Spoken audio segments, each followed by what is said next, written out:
Nandito tayo ngayon sa Marikina para reviewin ang ating tatlong bikes. Reviewers, let's go! Yeah! Hey, Jen! Hello! Finally! Sir! Hi, sir! Umabot ka rin! Oh. Nice kung review ninyo ang ating mga bisikleta base sa tatlong criteria: functionality, design and features, and price range. Para malaman natin kung aling bike ang pop pang-commute, meron tayong mga challenges. At ayon sa ating challenges, city biking ang ating unang gagawin.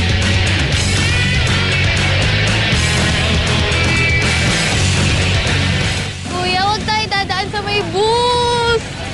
Ang unang magre-review ng mountain bike ay si Mang Samuel. Ang ating eksperto na si Michael naman ang susubok sa folding bike at si Jenica ang gagamit ng Japanese bike. Ngayong city biking ang ating challenge.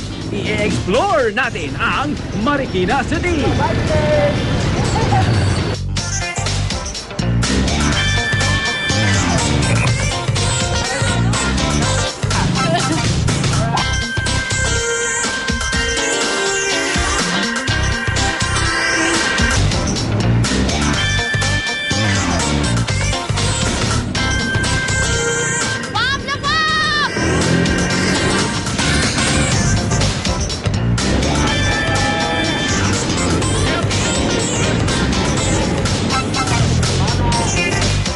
But first, let's park our bikes. O, i-fold na lang kaya, ha? Ayos na. Tipid sa parking fee. Wow! Parang wheelchair lang, ano? Maraming paandar yung bisikleta na yun, ano? Paandar. O, ha? Ang taray ng bisikletang nag-elevator. Okay. Ito ang Marikina Skyline. Patan natin yung ating tatahakin gamit ang ating tatlong bike. Tapos pansinin nyo, ang bike lane. Meron tayong bike lane dito.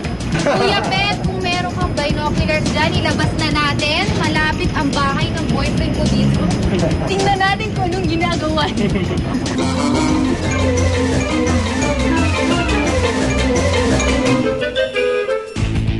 Next naman natin pupuntahan ang Marikina Shoe Museum.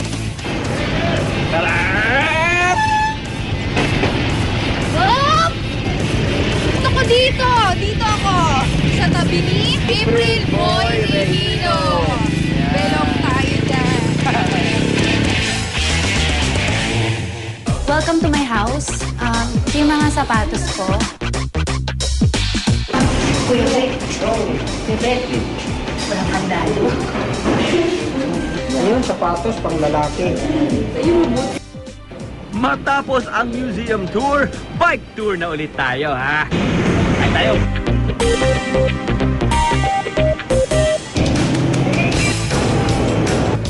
Ang sarap dalhin pag mga ganito. Sa preno eh.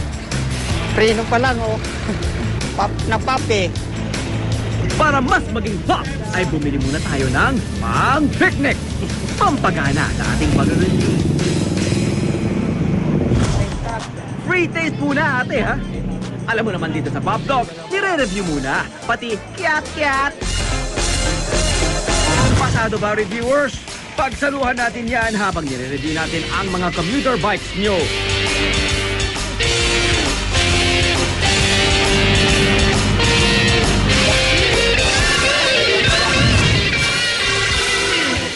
Oh guys, anong masasabi ninyo sa inyong mga bisikleta? Just imagine, na-fold ko lang agad, tapos sumakay sa elevator, akyat doon. Dinala mo. Yeah.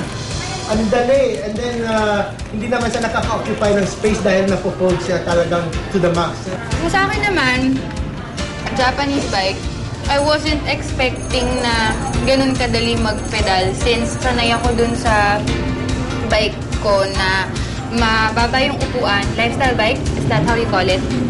Tapos mataas yung sa hawakan sa kamay. So yung Japanese bike, mas easier siyang gamitin.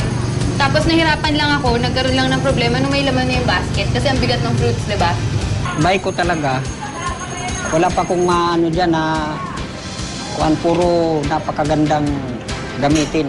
Sa ngayon. Hindi pa ako nakatesting sa ibang brand. Pero hindi nyo nasusubukan yung dalawa eh. Hindi pa. Baka magbago pa isip natin. Yes, ket-ket. Try natin. At wait, there's more. Uphill, alon-alon ang inyong dadaanan. Ayan ang sinasabi ko sa Pop Talk. Bubusugin ka. Tapos papagurin, bubusugin,